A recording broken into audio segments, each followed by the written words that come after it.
Assalamualaikum warahmatullahi wabarakatuh. Kami dari kelompok 1 pada mata kuliah Fisiologi Hewan akan menjelaskan tentang sistem syaraf, yaitu syaraf pusat. Berikut ini kelompok kami. Yang pertama adalah saya sendiri, Amanda Wilianti, dan rekan-rekan saya yaitu Bunga Ainindia Balkis, Murdianti, Nur Novita, Titi Delia Lestati, Trisna Rahma Putri, Fania Arumaisa, dan Ulis Armanda. Berikut ini pembahasan yang akan kami bahas, yaitu yang pertama otak besar atau cerebrum, yang kedua yaitu otak kecil atau cerebellum, yang ketiga yaitu batang otak atau brainstem, dan yang keempat adalah sumsum tulang belakang atau medulla spinalis.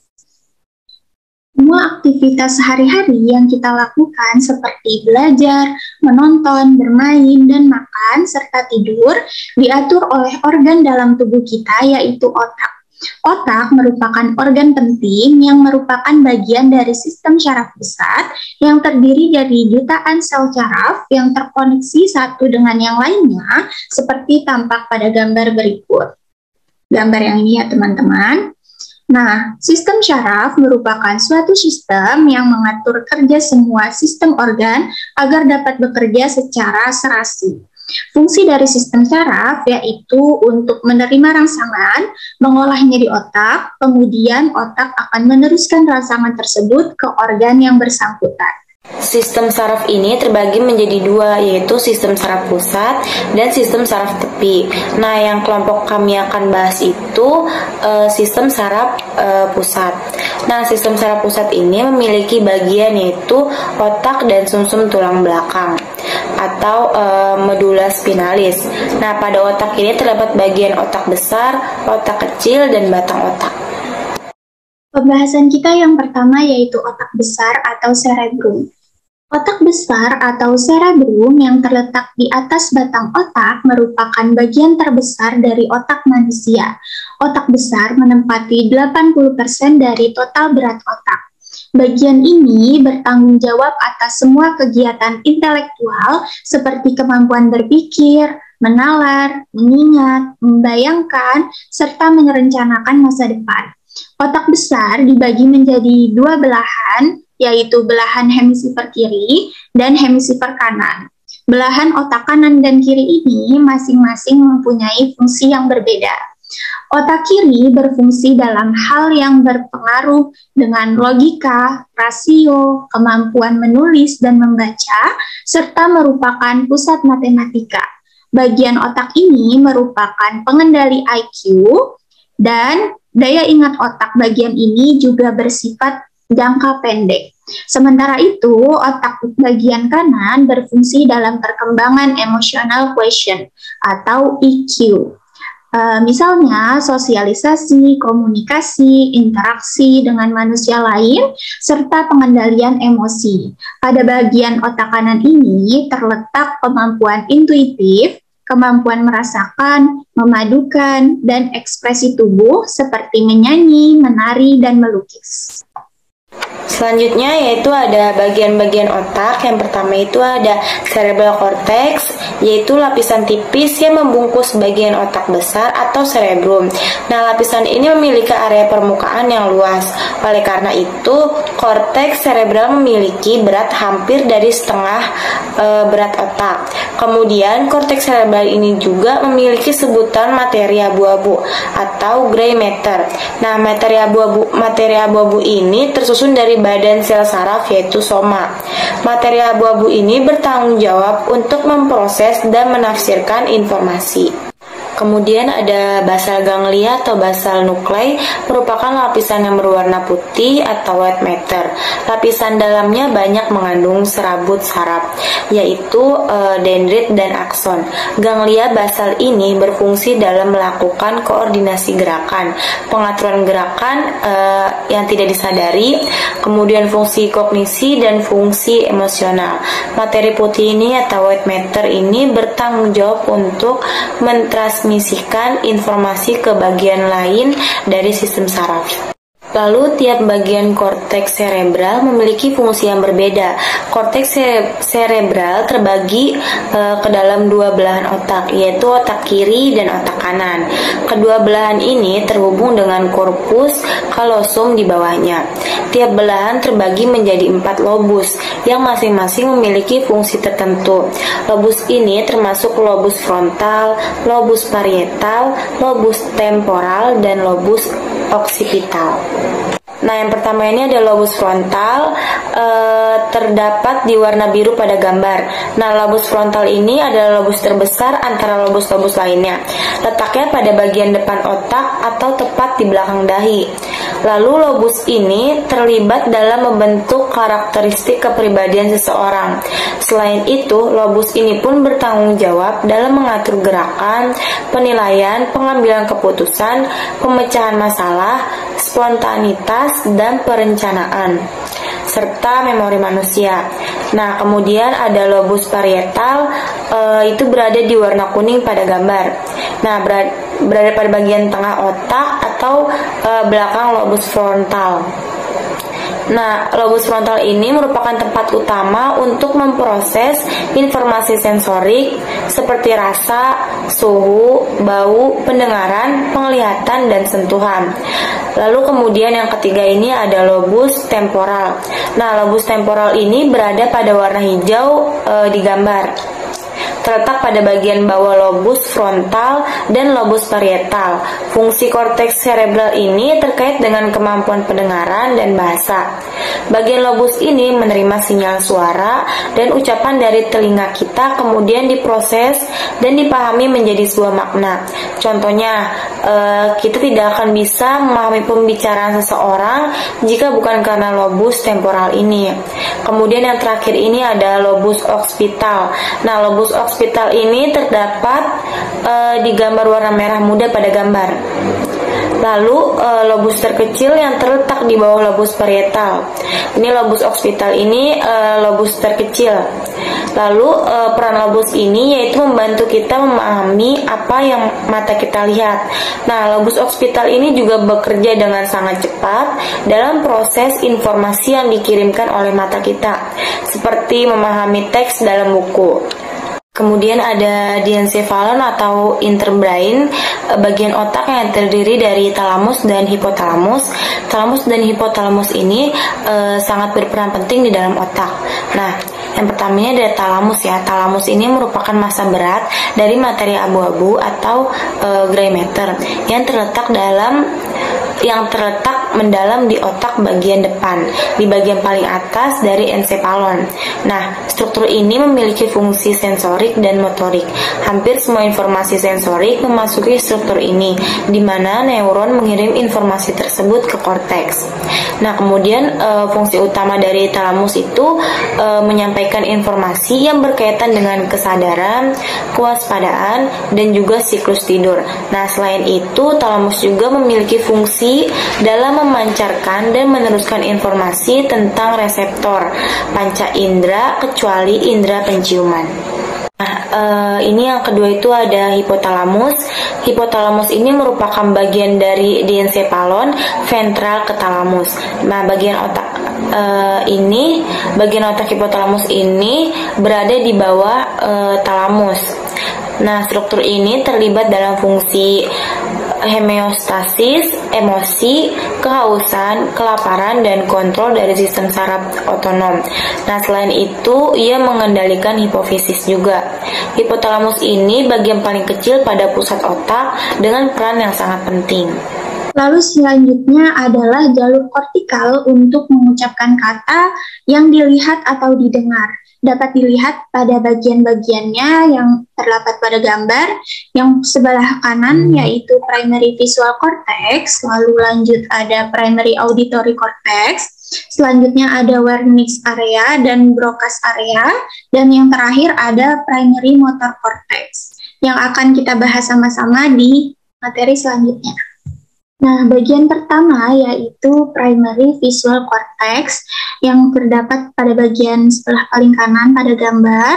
Nah, pada bagian ini, otak mentransfer informasi visual dari visual cortex menuju angular gyrus dari parietal temporal occipital association cortex yang mengintegrasikan input seperti penglihatan. Nah, selanjutnya terdapat dua area, yaitu Wernicke area dan Broca's area, seperti pada gambar. Nah, kedua area ini merupakan unit pemrosesan bahasa yang membantu dalam memahami bahasa serta memungkinkan kita untuk berkomunikasi dengan benar. Kedua area ini saling berhubungan, di mana informasi yang diperoleh dari Wernicke area akan diteruskan ke area Broca area. Nah, kita bahas dulu yaitu Wernicke area. Area ini akan menyusun pola ucapan yang koheren ke area Broca yang akan mengontrol artikulasi ucapan. Area ini memainkan peran penting dalam memahami pesan lisan dan tertulis, dan selanjutnya bertanggung jawab untuk merumuskan pola dan ditransfer ke area Broca. Daerah ini juga menerima input dari robus occipital dalam memahami bacaan dan menggambarkan objek yang dilihat, serta auditory cortex, yaitu memahami kata-kata yang diucapkan. Nah, selanjutnya yaitu Broca's area. Nah, Broca's area ini akan mengatur kemampuan berbicara. Broca's area berkaitan dengan pemahaman bahasa. Tugas utama Broca's area ini adalah untuk menghasilkan bahasa yang bermakna sehingga manusia dapat berbicara dengan lancar. Daerah ini merupakan unit speech production dan membantu mengekspresikan pikiran menjadi kata-kata. Broca's area ini terletak di bagian lobus frontal kiri. Area ini dekat dengan area motorik cortex yang mengontrol otot-otot yang diperlukan untuk artikulasi. Nah, selanjutnya terdapat beberapa fungsi dari otak besar, yaitu fungsi emotion, behavior, dan motivation, di mana otak sendiri memainkan peranan yang penting dalam mengendalikan dan memproses emosi. Nah, dapat dilihat di bagian gambar yang warna pink ini merupakan sistem limbik. Sistem limbik ini adalah sekelompok struktur yang saling berhubungan yang terletak jauh di dalam otak. Nah, sistem limbik ini bagian dari otak yang bertanggung jawab atas respons perilaku dan emosional. Sistem limbik ini terdiri atas hipotalamus, hipokampus, amigdala, dan korteks limbik. Nah, pada emosi ini, emosi membantu respon yang tepat dengan situasi yang mengancam dan membahayakan. Respon ini dihasilkan oleh stimulasi amigdala diikuti oleh hipotalamus. Fungsi dari otak besar selanjutnya yaitu fungsi memori. Memori atau daya ingat merupakan tempat penyimpanan dari berbagai informasi yang nantinya dapat dipergunakan kembali. Nah, memori diawali dengan paparan objek atau lingkungan pada panca indera. Memori ini diciptakan oleh susunan saraf pusat secara biologis yang melibatkan banyak kerja saraf dan komponen tubuh lainnya. Proses terbentuknya memori diawali dengan penerimaan informasi melalui panca indera, kemudian diterima oleh saraf sensori di panca indera dan dikirim ke otak. Nah, dapat dilihat teman-teman, di sini ada macam-macam dari memori, yaitu memori sensori, memori jangka pendek, dan memori jangka panjang. Kita bahas pertama yaitu memori sensoris. Nah, memori sensoris ini berkaitan dengan penyimpanan informasi yang diperoleh dari penerimaan panca indera juga. Namun, memori sensori ini merupakan proses penyimpanan informasi melalui saraf-saraf sensoris dalam jangka waktu yang sangat pendek. Nah, pada saat mata melihat sesuatu, misalnya gambaran objek melalui sistem indera akan disampaikan ke bagian penyimpanan otak melalui impuls saraf. Nah, selanjutnya yaitu memori jangka pendek. Memori jangka pendek ini merupakan proses penyimpanan memori secara sementara, yang artinya memori tidak bisa disimpan lama. Kapasitas memori dalam jangka pendek terbatas sehingga memiliki kemungkinan untuk hilang. Informasi yang didapatkan akan diterima di otak dengan sebuah kontrol proses. Nah, informasi akan diproses dan kemudian disimpan. Kontrol proses merupakan proses yang mengatur masuknya informasi serta laju kecepatan menangkap informasinya. Memori yang ketiga, jenis memori yang ketiga yang terakhir yaitu memori jangka panjang. Memori jangka panjang ini merupakan proses penyimpanan yang bisa diingat cukup lama dan relatif bersifat permanen. Proses masuknya informasi ke dalam ingatan jangka panjang tetap melalui tahap memori sensoris. Nah, pada tahap ini, informasi dari luar yang diterima oleh indera diubah menjadi impuls-impuls neural sesuai dengan masing-masing fungsi inderanya. Kemudian, impuls-impuls neural ini yang mengandung informasi akan diteruskan ke ingatan jangka pendek terlebih dahulu. Setelah informasi masuk ke dalam ingatan jangka pendek, selanjutnya akan diseleksi sedemikian rupa dan dipilih mana yang dianggap penting dan tidak, kemudian akan diteruskan ke ingatan jangka panjang. Nah, di sini terdapat tabel perbedaan antara short term memory dan long term memory atau memori jangka pendek dan memori jangka panjang. Dapat dilihat pada karakteristik yang pertama yaitu waktu penyimpanan setelah informasi baru didapat. Pada short term memory bersifat langsung, sedangkan pada long term memory bersifat kemudian atau informasi ini harus melalui memori jangka pendek terlebih dahulu yang selanjutnya akan dipindahkan ke memori jangka panjang. Nah, karakteristik yang kedua yaitu durasinya. Kalau short term memory ini bersifat bertahan selama beberapa detik atau beberapa jam, sedangkan memori jangka panjang atau long term memory mampu bertahan selama beberapa hari hingga beberapa tahun.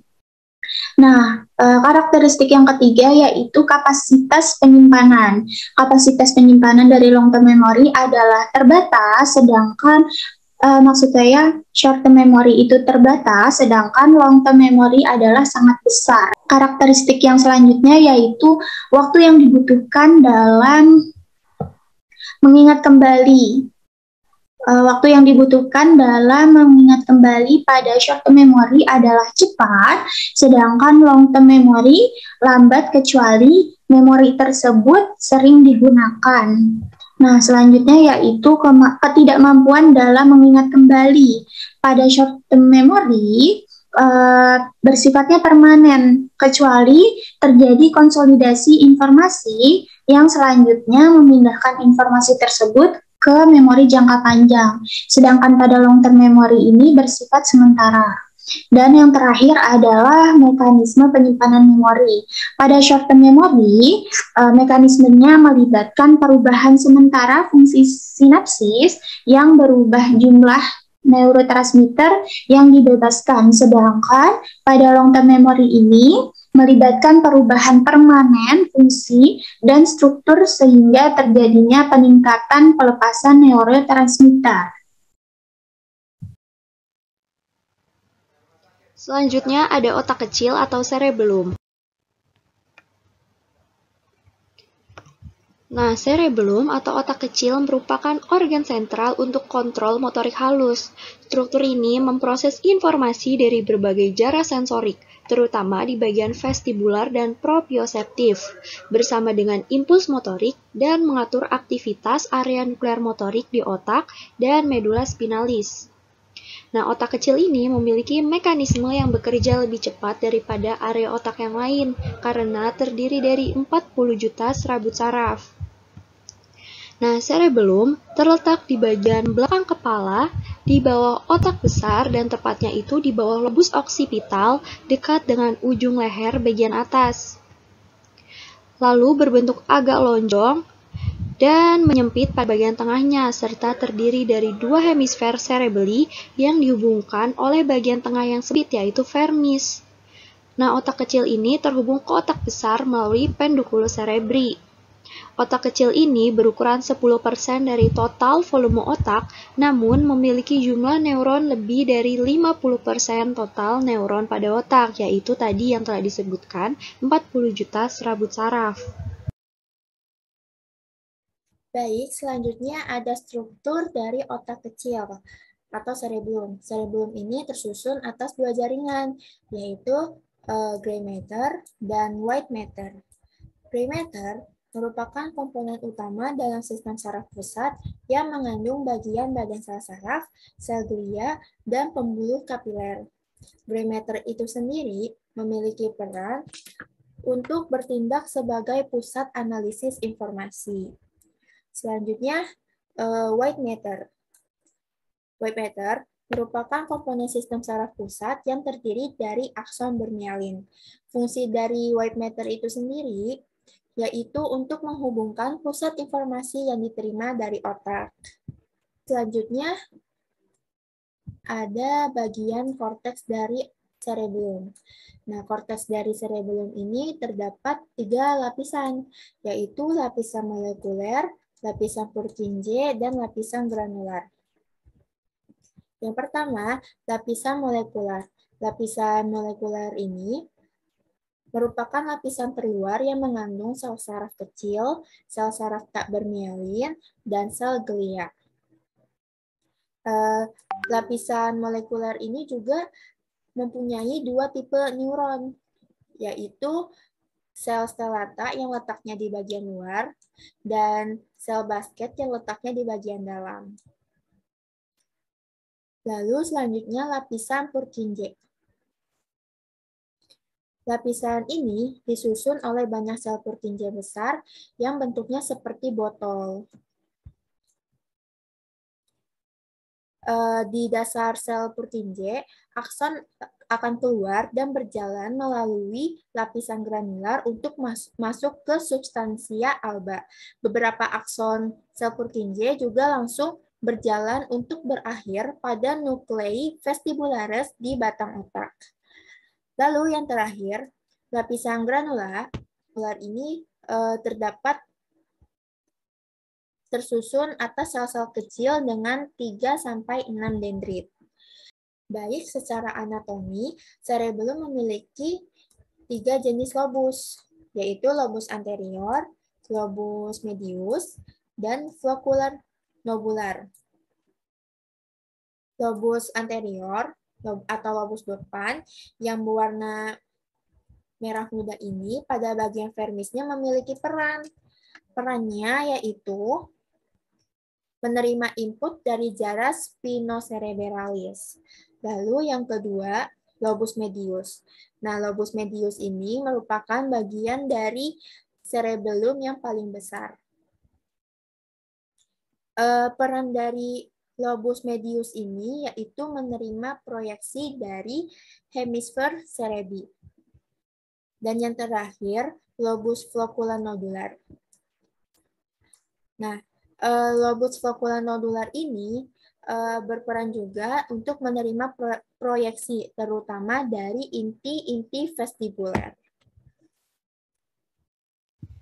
Nah, secara fungsional, cerebellum atau otak kecil terbagi menjadi 3 komponen, yaitu yang pertama, vestibulocerebellum atau archaeocerebellum yang merupakan komponen tertua yang menerima impuls aferen terutama dari organ vestibularis yang terdiri atas floculonodular lobe dan lingula yang bertanggung jawab untuk mengontrol keseimbangan otot aksial dan proksimal, irama pernafasan, pergerakan kepala dan mata, atau stabilisasi pandangan. Nah, yang kedua, spinocerebellum atau paleocerebellum yang mengolah impuls proprioseptif dari tractus spinocerebralis yang berfungsi dalam mengontrol otot-otot yang berkaitan dengan postur serta gaya berjalan.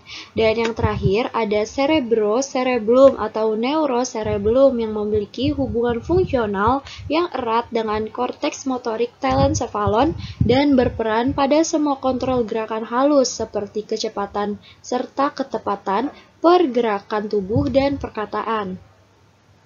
Nah, pembagian otak kecil berdasarkan fungsinya itu, yang pertama vestibulocerebellum atau archaeocerebellum yang terdiri atas lobus flocculonodular yang saya kotakan kuning ini, dan yang kedua spinocerebellum atau paleocerebellum yang terdiri dari bagian vermis dan zona intermediate yang di kotak merah ini, dan yang terakhir cerebrocerebellum atau neocerebellum yang terdiri dari lateral hemisfer yang saya kotakan abu-abu ini. Nah, untuk slide selanjutnya akan dijelaskan oleh rekan saya. Yang selanjutnya kita akan membahas batang otak atau brainstem. Nah, jadi batang otaknya terdiri dari 3 bagian, yaitu ada midbrain, pons, dan medulla oblongata. Nah, batang otak ini merupakan tempat masuknya serat-serat nervus cranialis 3 atau oculomotorius sampai nervus cranialis 7 atau hipoglossus. Nah, lalu secara umum batang otak ini sesuai dengan peranannya dibagi dalam 3 kategori, yaitu yang pertama sebagai tempat persinggahan nukleus yang dilewati oleh jaras ascendens dan descendens yang menuju cerebrum, cerebellum, dan medulla spinalis dan pengaturan fungsi motorik dan sensori. Lalu selanjutnya yang kedua yaitu memainkan peranan besar dalam sistem kesadaran, siklus tidur dan bangun, lalu mengontrol sistem pernapasan dan kardiovaskuler dan gerakan stereotipe. Lalu yang ketiga yaitu berhubungan dengan aktivitas nervus cranialis, jadi seperti gerakan mata, pendengaran, dan juga keseimbangan. Baik, yang selanjutnya untuk struktur dan fungsi yang pertama yaitu midbrain. Jadi midbrain ini memiliki 4 bagian utama, yaitu ada tectum, tegmentum, substansi nigra, dan pendiculus cerebri. Nah, mesencephalon sendiri itu terdiri dari substansia grisea dan alba, yang di dalamnya mengandung komponen struktural dan memiliki unit fungsionalnya tersendiri. Nah, midbrain sendiri ini memiliki fungsi dalam hal mengontrol respon penglihatan, gerakan mata, pembesaran pupil mata, dan juga mengatur gerakan tubuh dan pendengaran. Bagian selanjutnya dari batang otak yaitu ada pons. Pons merupakan bagian kecil otak dengan ukuran panjang 2,5 cm. Sebagian besar bagian anteriornya menonjol yang terletak di atas medulla oblongata. Meskipun ukurannya kecil, pons memiliki fungsi yang amat vital. Nah, pons sendiri berfungsi sebagai stasiun pemancar yang mengirimkan data ke pusat otak bersama dengan formasi retikular. Yang terakhir ada medulla oblongata. Nah, medulla oblongata ini bersambung dengan pons di superior dan dengan medulla spinalis di inferior. Tempat pertemuan medulla oblongata dan medulla spinalis adalah tempat asal radix interior dan posterior nervus spinalis cervical 1 yang berada setinggi foramen magnum. Nah, medulla oblongata berbentuk kerucut, ujungnya yang lebar dan mengarah ke superior. Medulla oblongata ini berfungsi untuk mengontrol fungsi otomatis otak seperti detak jantung, sirkulasi darah, pernafasan, dan pencernaan. Sumsum tulang belakang atau disebut juga medulla spinalis merupakan jaringan saraf yang berbentuk silinder dan ramping yang memanjang. Nah, letaknya ini di dalam kanal tulang vertebrat dan terhubung ke saraf tulang belakang dan memiliki panjang 45 cm dengan diameter 2 cm. Nah, medulla spinalis ini menghubungkan batang otak dengan sistem saraf tepi, di mana medulla spinalis ini terdiri atas substansi grisea atau substansi abu-abu dan substansi alba atau substansi putih, dan dibungkus oleh lapisan yang disebut meninges. Dapat kita lihat pada gambar bahwa medulla spinalis ini terdiri dari 5 jenis syaraf, yaitu yang pertama cervical nerve, yaitu bagian leher yang terdiri dari 8 akar saraf. Yang kedua, thoracic nerve atau bagian dada yang terdiri dari 12 akar saraf. Yang ketiga, lumbar nerve atau bagian perut yang terdiri dari 5 akar saraf. Yang keempat, sacral nerve atau bagian pelvis yang terdiri dari 5 akar saraf. Dan yang terakhir, coccygeal nerve, yaitu pada bagian tulang ekor yang terdiri dari 1 akar saraf. Jika medula spinalis dipotong secara melintang seperti pada gambar, maka medula spinalis ini akan membentuk 2 area atau substansi. Yang pertama yaitu substansi grisea atau substansi abu-abu yang berisi kumpulan badan sel neuron beserta dendritnya, interneuron pendek, dan sel glial. Yang kedua yaitu substansi alba atau substansi putih yang mengandung serabut saraf bermelin yang sangat banyak sehingga area ini berwarna putih. Nah, seperti yang sudah disebutkan tadi bahwa medula spinalis ini dibungkus oleh lapisan yang disebut meninges. Meninges ini terdiri dari 3 lapis, yaitu dura meter, bagian paling luar, arachnoidea meter, dan pia meter, yaitu bagian paling dalam. Nah, antara arachnoidea meter dan pia meter terdapat suatu celah yang disebut spatium subarachnoidea. Dan di dalam ruang tersebut terdapat liquor cerebrospinalis. Pada substansi putih terdapat impuls jalur medula spinalis. Nah, jalur ini terdapat 2, yaitu yang pertama ascending tract, di mana impuls dibawa dari medula spinalis ke otak. Yang kedua yaitu descending tract, di mana impuls dibawa dari otak ke medula spinalis. Nah, contoh dari ascending tract dan descending tract dapat dilihat pada gambar. Yang berwarna biru adalah ascending tract atau jalur naik ke arah otak. Dan yang berwarna hijau adalah descending tract atau jalur turun dari otak ke arah medula spinalis. Nah, penamaan jalur ini bergantung dari awal dan akhirnya impuls. Baik, selanjutnya ada contoh jalur dari ascending dan descending tract di substansi putih atau white matter pada medula spinalis atau sumsum tulang belakang. Di sini yang pertama di sebelah kiri ada ventral spinocerebral tract yang merupakan ascending tract atau jalur naik. Jalurnya itu dimulai dari adanya reseptor dari otot, dan dia alur jalurnya pertama kali ke spinal cord rangsangannya, dan menuju ke arah ventral spinocerebral tract, dan lalu dilanjutkan ke arah midbrain atau otak tengah. Nah, di sebelah kanan ada ventral corticospinal tract yang merupakan descending tract atau jalur turun. Di sini arahnya itu dari primary motor cortex di bagian otak. Ia akan turun rangsang perintahnya ke bagian bawah melalui jalur ventral corticospinal tract dan dilanjutkan ke spinal cord. Nanti perintah rangsangannya akan dilanjutkan ke seluruh tubuh. Nah, di sini contohnya ke bagian skeletal muscle cell. Baik, selanjutnya ada jalur impuls pada substansi abu-abu atau gray matter pada medula spinalis. Pada substansi abu-abu ini dibagi menjadi 3 bagian. Yang pertama pada bagian berwarna hijau adalah dorsal horn, bagian berwarna ungu adalah lateral horn, dan bagian berwarna pink ini adalah ventral horn. Masing-masing bagian memiliki fungsinya masing-masing. Pada dorsal horn terdapat badan sel saraf interneuron tempat berhentinya neuron afferent atau neuron sensorik. Untuk lateral horn terdapat badan sel autonomic afferent nerve fibers atau motorik autonomic neuron. Sedangkan ventral horn terdapat badan sel somatic afferent neuron.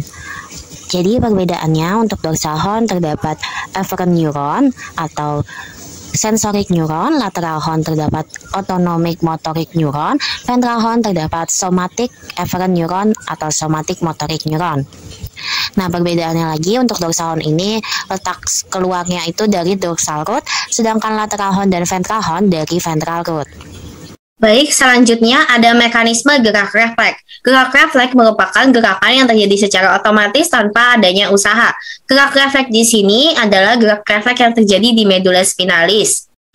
Nah, jalur saraf yang terlibat dalam menyelesaikan aktivitas refleks dikenal sebagai busur refleks atau busur saraf yang biasanya mencakup 5 komponen dasar. Nah, 5 komponen dasar ini yang pertama ada sensory receptor, ada efferent pathway, ada integrating pathway, ada efferent pathway, dan effector organ. Pertama-tama, rangsangan yang terjadi akan dirasakan oleh sensory receptor. Nah, rangsangan bisa berupa rangsangan kimiawi atau rangsangan fisik. Nah, rangsangan tersebut akan dibawa ke efferent pathway. Di efferent pathway akan terjadi potensial aksi dari sinyal atau rangsangan yang dikirimkan dari sensory receptor. Lalu potensial aksi itu akan diteruskan ke integrating center. Nah, integrating center ini adalah sistem saraf pusat. Sistem saraf pusat yang bekerja adalah medulla spinalis. Nah, di integrating center, rangsangan tersebut akan ditindaklanjuti nih. Tanggapan apa yang sesuai dengan sinyal atau rangsangan tersebut. Nah, lalu tanggapan tersebut akan dikirimkan ke efferent pathway. Lalu dari efferent pathway akan diteruskan ke effector organ. Nah, effector organ biasanya ini bisa berupa otot. Di sebelah kiri ada gambar dari contoh kasus di mana gerak refleks terjadi di medulla spinalis. Pertama-tama, stimulus yang bekerja di sini adalah panci panas, memberikan rangsangan ke jari tangan sebagai sensory receptor. Nah, rangsangan tersebut akan dikirimkan ke efferent pathway sehingga terjadi potensial aksi yang akan dilanjutkan ke integrating center. Nah, integrating center yang bekerja di sini adalah medulla spinalis. Di medulla spinalis, rangsangan atau potensial aksi tersebut ditindaklanjuti nih tanggapan apa yang sesuai dari rangsangan tersebut. Nah, di sini di medulla spinalis ada 3 interneuron yang bekerja. Yang pertama di garis hijau ini adalah interneuron excitatory, yang berwarna merah adalah interneuron inhibitory, dan yang garis berwarna hitam ini adalah sinapsis dari interneuron yang bekerja untuk mengirimkan rangsangan melalui jalur naik atau ascending pathway ke otak. Nah, untuk excitatory interneuron bekerja untuk memberikan stimulasi neuron motorik ke otot bisep agar otot bisep melakukan kontraksi. Sedangkan garis yang berwarna merah atau inhibitory interneuron bertugas untuk memberikan stimulasi berupa neuron motorik ke otot trisep agar melakukan relaksasi. Selanjutnya, tanggapan tersebut akan dikirimkan ke efferent pathway. Di sini, efferent pathway dibagi menjadi 2 jalur, yaitu jalur yang membuat otot bisep melakukan kontraksi, dan jalur di mana otot trisep melakukan relaksasi. Nah, di efferent pathway, otot bisep dan trisep mulai bekerja. Lalu efferent pathway juga bertugas untuk memberhentikan gerakan berlebih yang akan terjadi di otot bisep dan trisep karena telah melakukan gerakan antagonis. Lalu, efferent pathway akan meneruskan sinyal tersebut ke efektor. Nah, efektor yang bekerja di sini adalah otot bisep dan trisep. Selanjutnya, di efektor ini, otot bisep dan trisep mulai melakukan kontraksi dari perintah yang dilakukan dari medulla spinalis, yaitu otot bisep melakukan kontraksi dan trisep ini melakukan relaksasi, sehingga terbentuk gerakan fleksi dari sendi siku. Nah, lalu dari gerakan fleksi ini, otomatis tangan atau jari tangan akan melakukan gerakan menjauh dari stimulus panas tersebut. Sama berlangsungnya proses integrating center, lalu efferent pathway, dan dilanjutkan ke efektor, di sini integrating center juga melakukan tugasnya, yaitu mengirimkan sinyal ke jalur naik atau ascending pathway ke otak berupa sinyal memori bahwa tangan harus berhati-hati dari stimulus panas tersebut. Baik, berikut adalah daftar pustaka yang kelompok kami gunakan untuk membuat presentasi kali ini. Kurang lebihnya mohon maaf. Wassalamualaikum warahmatullahi wabarakatuh. Terima kasih banyak.